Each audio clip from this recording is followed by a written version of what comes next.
நீங்க திருவண்ணாமலை போய் ரமணரை பாருங்கள் என்று சொல்லி அனுப்புகிறார். இது நடந்த உண்மை.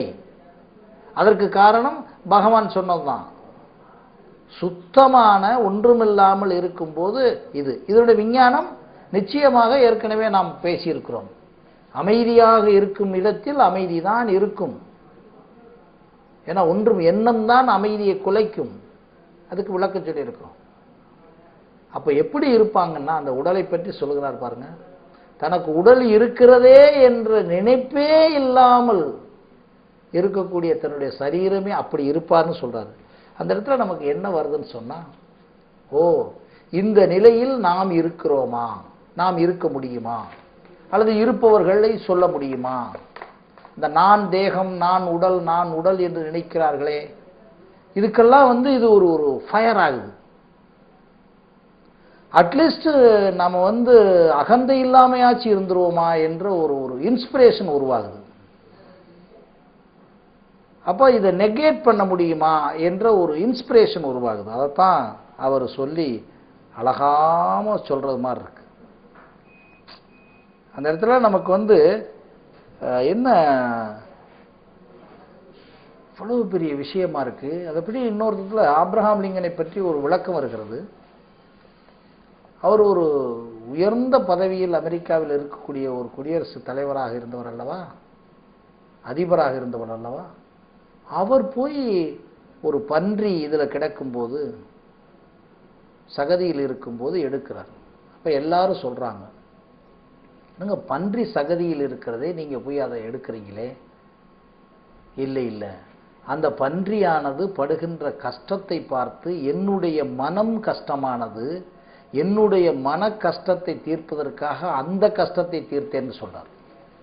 மறுபடியும் எங்க சிக்கல் வருதுன்னா, நம்முடைய மனதில் ஏற்படக்கூடிய எண்ணங்களினால் ஏற்படக்கூடிய துக்கங்களிலிருந்து விடுதலை செய்வதற்காக அதிலிருந்து கலறுகிறோம். அப்ப எப்ப துக்கங்களே ஏற்படுதுன்னா, நம்ம மனசு என்ற ஒன்றும் அந்த மனசை தாங்கிக்கிட்டு இருக்க உடல் என்ற ஒன்றும் என்னதுன்னு நினைக்கும் போதுதான் துக்கம் வரும். டோட்டல் நெகேஷன் ஆஃப் த பாடி, அந்த நிலைக்கு போயிட முடியும். போனாரு அப்படின்றது நிரூபிக்கிறதுக்கு தான் பகவான் சொன்னதாக நம்ம உணர முடிகிறது. உடல் இருக்கும் வரை மனம் இருக்கும், மனம் இருக்கும் வரை எண்ணங்கள் இருக்கும், எண்ணங்கள் இருக்கும் வரை அகந்தை இருக்கும், அகந்தைகள் இருக்கும் வரை டென்ஷன் இருக்கும். அப்படி வாங்க எல்லாத்துலையும். அப்போ உடலை வைத்துக்கொண்டு மனம் இல்லாமல் இருக்க முடியுமா? முடியும்.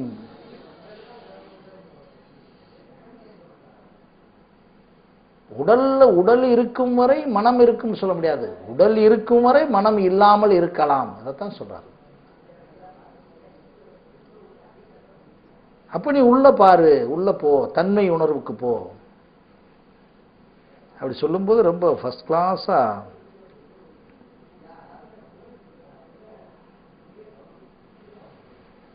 அதனாலதான் நம்ம எல்லாருமே தூக்கத்தை ரொம்ப விரும்புறோம் அப்படின்னு சொல்றாரு. எல்லாருமே இயற்கையாவே விஞ்ஞானபூர்வமாக தூக்கத்துக்குள்ள போங்க, தூங்குங்க, நல்லா தூங்கிருங்க, ரெஸ்ட் எடுங்க, 8 hours எடுங்கலாம் சொல்றதெல்லாம் இதுக்குத்தான் காரணம் என்பதையும் அவருக்கு அழகா சொல்லுவது மாதிரிதான் தெரியுது. நம்ம விரும்புறதே அதானே, நல்லா தூங்கணும். ரெஸ்ட் எடுக்கிறதுல பாருங்க, யாராச்சும் தூக்கத்தை மட்டும் உங்களுக்கு அனாவசியப்படுத்திட்டா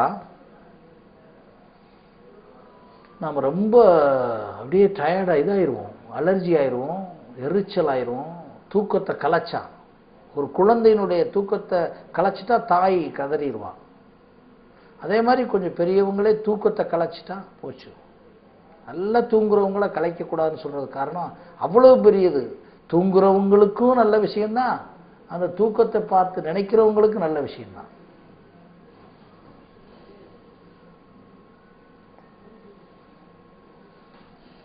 அதே மாதிரி பகவான் எல்லா விஷயங்களும் அவர் சொல்லி வந்தாலும் அந்த மனோலயம் மனோநாசம் என்பதைத்தான் ரொம்ப தீர்க்கமாக சொல்லுகிறார். எதுன்னு புரியலைன்னு சொல்றதுக்கு ஒரு கதையை கூட அதுல புகுத்துறாங்க. எல்லோருக்கும் தெரிந்த கதை தான் அது. எங்க நாம நினைக்கிறோம் அப்படின்றதுக்கு ஒரு விஷயத்தை சொல்லும்போது அது பாடலாக வருகிறது. வரட்டெழும்பு கவ்வி தன் வாய் நனி புண்ணாக பரட்டு பரட்டென்றதன் பல்லால் கடித்து மகிழ்ந்து தென்பு போலின் சுவை வேறன்றிவை புன்னீரார் புன்புலனாய் போற்றும் புகழ்த்து. குருவாசக கோவில் சொல்லுகிறார். ஒரு நாய் எங்கேயோ கிடந்த ஒரு எலும்பு எடுத்து கடிக்க ஆரம்பிச்சிருச்சு. அதை கடிக்க கடிக்க வெறும் எலும்பு, அது அந்த எலும்புல எதுவுமே இல்லை. ஆனா அந்த எலும்பு கடிக்க கடிக்க அந்த எலும்பு அதனுடைய வாயில இருந்த சதைப்பற்றுல பட்டு அது காயமாகி அதில் ரத்தம் வருது. அந்த ரத்தம் அந்த நாய் என்ன நினைச்சுக்கிட்டு இருக்கு சொன்னா, அந்த எலும்பிலிருந்து வந்ததாக திருப்பி திருப்பி குடிச்சு குடிச்சு ஒருவேளை எலும்பை கடிக்க கடிக்க வருது, எலும்புல இருந்து வருதுன்னு நினைக்குது. இது எப்படி அப்படின்னு சொல்றதா இந்த கருத்து. நிச்சயமா அந்த எலும்புல ஒரு சொட்டு ரத்தம் கூட இல்லை, வேற எதுவுமே இல்லை. ஆனா நாய் என்ன நினைக்குது பாருங்களேன், தவறாக நினைக்குது அல்லது அதிலிருந்து பாருங்க. அப்போ மனம் என்று ஒன்று இருக்கும்போது தன்னுடைய உடம்பிலிருந்து, தன் நாக்கிலிருந்து, தன் பல்லில், தன்னுடைய வாயிலிருந்து உருவாகிறது என்ற கொஞ்சம் கூட சிந்திக்காத அளவுக்கு அந்த எலும்பிலிருந்து வருகிறது என்று சிந்தித்து அதையே குடிக்கிற அளவுக்கு இருக்கக்கூடிய நாய் போன்றுதான் அப்படின்னு சொல்லி விளக்கம் சொல்றாரு. நாம என்ன நினைக்கிறோம், எல்லாமே நமக்குள்ள சுகம் இருக்கின்றதை விட்டுப்பட்டு வெளியிருந்து இந்த எலும்புல இருந்து வந்த ரத்தம் மாதிரி ஏதாச்சும் சுகம் வரும் நினைக்கிறோம். அது இல்லை இல்லை இல்லைன்னு அடிக்கிறார். அதான் மனோலயம் மனோநாசத்தை படிச்சிடும். அப்போ இந்த இடத்துல தான் எல்லாருக்கும் கேள்வி வருது. அப்போ என்ன சார், சும்மாவே எல்லாரும் இருந்துட்டோம்னா, எல்லாருக்கும் அந்த அஞ்ஞானிகளாக இருக்கவங்களுக்கோ அல்லது இதை பற்றி கொஞ்சம் சிந்திக்காதவங்களோ, என்ன இவர் சொல்றதை பார்த்தா எல்லாம் இவர் இருக்கலாம், இந்த கமெண்ட் இருக்குன்னு வச்சுங்களேன். ரமணருக்கு குழந்தை இல்லை, பிள்ளை இல்லை, கமிட்மெண்ட் இல்லை, திருமணம் பண்ணாதவர், அவருக்கு ஒன்றும் ப்ராப்பர்ட்டி பிரச்சனை கிடையாது, சாப்பாட்டுக்கு பிரச்சனை கிடையாது, அவரை நம்பி எல்லாரும் வணங்குறாங்க. அவர் வேணுமா சொல்லலாம் சார், ஆனால் இந்த இடத்துல தான் எல்லாரும் திருமணம் பண்ண கமிட்டாக இருக்க நாங்கள்லாம் இப்படி இருக்க முடியுமா என்று சொல்லுகிறார்கள். இந்த கேள்வி எல்லாரிடமும் பறந்து இருக்கிறது. பிரம்மச்சாரி சொல்லலாம் சார், நம்ம என்ன செய்ய முடியும். பட் பகவான் ரமணர் அதை சொல்லவில்லை என்பதை தான் நீங்கள் சரியாக உணர்ந்து கொள்ள வேண்டும் என்று கேட்டுக்கொள்கிறேன். இந்த உடம்பின் ரீதியாக நீங்கள் எவ்வளவு பண்ணாலும் அமைதி என்பது உங்களுக்குள்ளே இருக்கிறது என்பதை சொல்லத்தான் துடிக்கிறார் அவர். மிக மிகப்பெரிய கோடீஸ்வரர்கள், மிகப்பெரிய பணக்காரர்கள், பணமெல்லாம் வந்துருச்சு இல்லைங்களா, பொருளெல்லாம் வந்துருச்சு இல்லைங்களா, புகழெல்லாம் வந்துருச்சு இல்லைங்களா, அமைதி தேடி ஏன் இமயமலைக்கு செல்ல வேண்டும்? ரஜினிகாந்த் மட்டும் இல்லை, உலகத்தில் மிகப்பெரிய கோடீஸ்வரர்களும் மிகப்பெரிய வசதியானவர்கள் மட்டும்தான் இந்த சாமியார்களையும் இந்த உயரத்துக்கும் போய் அமைதியை தேடிக்கொண்டிருக்கிறார்கள். பிச்சைக்காரர்கள் தெரியவே தெரியாது, அப்படியே போயிட்டு அப்படியே போயிடுவாங்க. சில பிச்சைக்காரர்கள் மாதிரி இருப்பார்கள், மிக ஏழையா இருப்பார்கள், 1 or 2 தான் இருக்கும். ஆனால் அமைதியை தேடி இவ்வளவு பெரிய பில்டிங்ஸ் நடந்திருக்கல, இவ்வளவு பெரிய கட்டடங்கள் கட்டப்பட்டு இருக்கிறதே பிச்சைக்காரர்கள் பணம் கொடுத்தா? நினைச்சு பாருங்க.